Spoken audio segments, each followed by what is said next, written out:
thing of it is, you got to think about it. We sitting here talking about it, right? He's the backup quarterback. He's sitting there, he's learning, he's doing whatever the case may be. He's sitting there, he ain't saying nothing, he's learning. The narrative that we got to go week by week to say he's either ready or not ready is crazy. It's like, yo, at the end of the day, he's the backup quarterback supporting Dylan Gabriel, learning the game plan, and doing it at a high. An NFL insider just accused the Cleveland Browns of lying, not to the media, not to the players, but to their own fans. And what makes it worse? The receipts might prove he's right. For months, Cleveland has pushed a polished story about its quarterback room. Dylan Gabriel is the future fit for Kevin Stefanski's system. Shedeur Sanders is learning in the background. But that story is cracking in real time. Behind headlines, leaks, and scripted pressers, a different truth is bleeding through, one that suggests the Browns are intentionally hiding their most talented quarterback to protect the people in charge. And the wildest part, every attempt to bury the story only makes it louder. If you want the no-spin version as this explodes week to week, hit subscribe so you don't miss the next twist. Increasingly, the narrative is, it's starting to get out more that the Browns believe that he is not ready. That is Joe Flacco said it this week. Flacco said it. There's other players that have skirted around the issue, and there are I don't want to say leaks, but you hear things from inside teams all the time. And to me, and Jay, correct me if I'm wrong, it increasingly has become the narrative that he is not ready. Am I overstating that? No, I mean, I've been saying it. It started small, a tonal shift, a few suspicious headlines, the kind of quiet PR pivot that only happens when a team feels the heat. A week ago, Cleveland was proudly promoting Gabriel as the calm, system-perfect heir. Coaches couldn't stop praising his command, and the press was spoon-fed that he was QB2, but really the future. Then came the games, shaky decisions, stalled drives, visible sideline frustration. Overnight, the silence around Shadour flipped to calculated name drops. Suddenly, the same voices that dismissed him were saying things like, "We love his growth and his time will come." It felt less like football evaluation and more like market correction. When a plan collapses, you change the conversation, and the Browns are world-class at that. Fans noticed immediately. So did analysts, who spliced side-by-side receipts. The months they ignored or undercut Shadour versus the sudden, "we've always believed" chorus. With Shadour has really heightened people's emotions one way or another from the beginning of the draft process to now, that it's just easily to trigger. And I think that, with the hat backwards and things like that, I ain't gonna say his name, but when I seen that, I kind of like put it out there. Like, when I seen him in person, I'll let him know he tripping. And shout out to my employers for allowing me to sit there with my hat backwards when I'm on the radio, when I'm right here on UCSS or wherever I'm at. I just think people are finding whatever it is to poke at if you got an issue. It didn't look organic. It looked orchestrated. Cleveland wasn't promoting him out of trust. They were using him as a decoy, a shiny storyline to keep fans engaged while the on-field product sagged. 1 week, patience and development. The next, slow-mo practice clips of Shadour dropping lasers with crisp footwork and stillness in the chaos. Hope edits, even if the scoreboard told a harsher truth. It read less like belief and more like strategy. Sell the dream to cover the drought. But manipulations have an expiration date. Once fans believe the hype again, they want action. They wanted Shadour reps with the ones, they wanted a plan with teeth. When the Browns didn't deliver. As a veteran, what's impressed you the most on how he's approached the game? All the time he takes, showing up early. Coach's office is easily seen when you walk in the building, and almost every morning you see him in there, talking through plays, talking through schemes with coach, and making sure that he's ready for his moment when he gets called up. And I appreciate that level of maturity and attention to detail. That's the only person that matters that I want to hear from on the illusion cracked. The team wasn't just losing control of its season, it was losing control of its story. And then a Cleveland voice with a spine blew the door off its hinges. Garrett Bush snapped. If you follow Cleveland sports media, you know Bush. Outspoken, fearless, allergic to PR fog. He torched the organization on air, accusing the Browns of running a fan fiction factory, spinning fake storylines about Shadour like they're pitching a series to Netflix instead of running an NFL team. He said the quiet part out out loud, Cleveland isn't just losing games, it's losing credibility. Every trust the process soundbite, every strategically leaked nugget about Shadur's development, every camera cut to him on the sideline, it's all smoke and mirrors. In Bush's words, the Browns are using Shadour, not developing him. They flash him when the temperature rises, let fans dream for 5 seconds, then go right back to the same inert offense. The metaphor hit like a hammer. This isn't football, it's misdirection. Wave one hand with promise while the other fumbles reality. But it doubled down on what he said, the clip I just showed y'all. So now, this what the Browns doing. They actually done start doing it. I told y'all that it was gonna be the bye week. I told y'all they gonna start putting out little stuff, and then the bye week come after next week. Well, after this Sunday, the Browns. Cleveland's fan base erupted. Clips of Bush's segments spread across X and TikTok with hashtag Bench the Lies and hashtag Play Shadour locally trending. He closed with a line that still rings. The Browns don't have a quarterback controversy. They have a truth problem. And that's the question ownership doesn't want asked. If he's being hidden, what are they really afraid of? Cue damage control. Within days, the same line echoed across interviews. Shadour isn't ready yet. The safest phrase in football, sounds responsible, says nothing. He's learning the system. He needs time.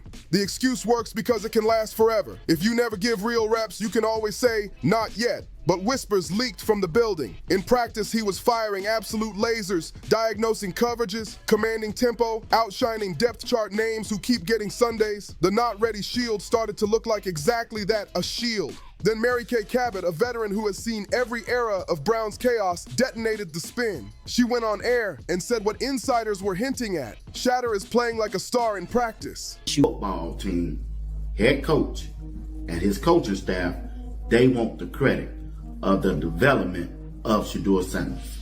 When you hear Mary Kay and Tony Grossi, them come out and saying positive stuff about Shedeur Sanders, so far now, you already know people on the inside of the building are giving them information to say. Pinpoint throws into tight windows, composure beyond his years, mechanics that are smooth and repeatable. She described him elevating practice squad receivers, not riding with the ones, and still carving. The implication was unmistakable. He's not benched because he lacks skill. He's benched because his talent is impossible to unsee once you admit it. Cabot's reporting shattered the not ready narrative and exposed what the front office didn't want on record. Playing him rewrites the entire internal power map. This is where the story leaves football and enters power. Shadour isn't acting like a rookie hoping for a cameo. He moves like a franchise quarterback. Calm, confident, magnetic. Veterans lean in, fans attach. The room listens. That presence threatens a culture built on control. Control the message, the spotlight, even how players are perceived. Shadour doesn't need PR spin to be relevant. He's already a brand. And for an organization addicted to managing narratives, a player who is bigger than the script is terrifying. So the behavior started to look less like development and more like containment. Keep him quiet, keep him off the field, keep him from getting so big, so fast that you can't stuff him back in the box. Because once he gets real game tape and delivers, every excuse collapses. The irony is painful. For decades, the Browns begged for a quarterback who could lead, inspire, and connect. Now that they finally have one, they seem scared to let him lead. Meanwhile, the locker room sees everything. Players know who actually grinds and who coasts on pressers. Myles Garrett, face of the franchise, publicly praised Shadur's maturity, film habits, and discipline. Insiders say he's in early, out late, absorbing the playbook like a vet, treating scout team reps like playoff drives. He hasn't acted like a backup. He's behaved like a leader in a holding pattern. For defenders like Garrett, respect isn't given, it's earned. His respect said everything.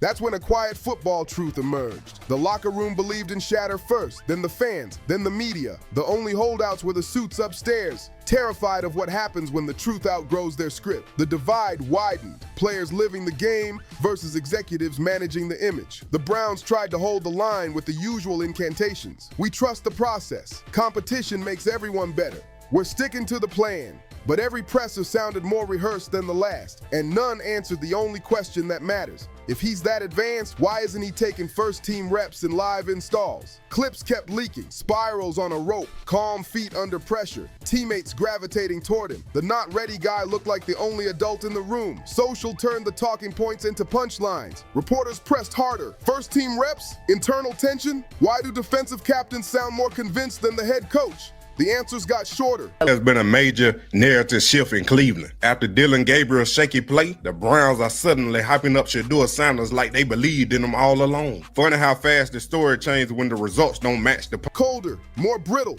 When truth starts leaking, it doesn't stop. Every attempt to tamp it down made the story bigger, which leads to the simplest, ugliest equation in the building. This isn't about readiness, it's about risk. If Stefanski starts Shadour and it fails, the coach owns it. If he benches him and keeps losing, he still owns it. The only choice that doesn't risk immediate blame is the status quo until the crowd, the room, and the film make it untenable. At this point, the pattern is fluorescent. Delay, deflect, distract. When Gabriel sputters, tease, shatter developments. When fans revolt, leak praise. When insiders expose, float not ready. It's not a football plan, it's an optics loop. But here's the trap. The longer they stall, the more the legend grows. Shadour doesn't even have to lobby. The Browns are doing the PR for him by looking scared of their own solution. They're proving he's not the one unprepared, they are. So what are they afraid of? Accountability. Once he plays and succeeds, the illusion dies. The process gets exposed as a stall tactic, and certain people lose control of the story, of the room, maybe of their titles. That's the culture problem at the core. An organization so used to managing belief that actual belief feels like a threat. The city sees it, the team feels it, the media is done pretending not to see it. The only people still clinging to the script are the ones paid to perform it. Pressure like this doesn't dissipate, it detonates. At some point, the crowd's patience, the defense's pride, and ownership's fear of being the last to move will intersect. When it does, Shadour won't jog onto the field as a novelty. He'll arrive as the answer the building spent months pretending didn't exist. One deep strike that lights the stadium, one 2-minute drill that hums like he's been doing it for years, and the whole narrative flips overnight. From rookie risk to future franchise. Stefanski will try to frame it as timing, analysts will call it foresight, but everyone will know the truth. Cleveland didn't script this, Cleveland got cornered by it.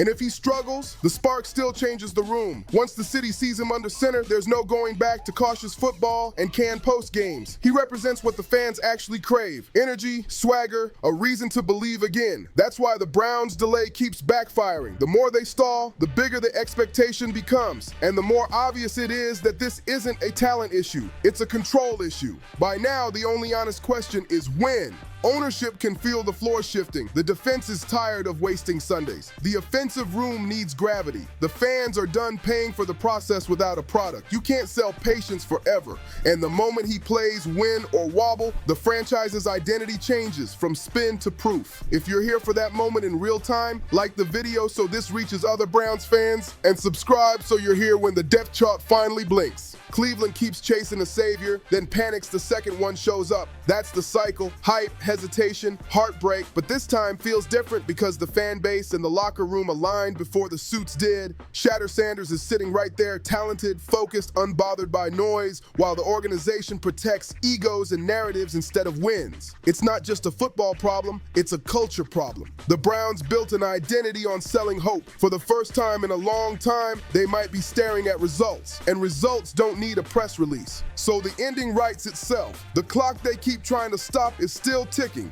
When Shadour finally steps onto that field and does what the room believes he can, the spin collapses, the excuses evaporate, and the franchise stops hiding behind, not yet. The Browns won't just get a new quarterback, they'll get a new identity. One built on talent, confidence, and truth instead of crisis scripts. Every great story needs a turning point. For Cleveland, it's the moment they stop managing belief and finally let belief play.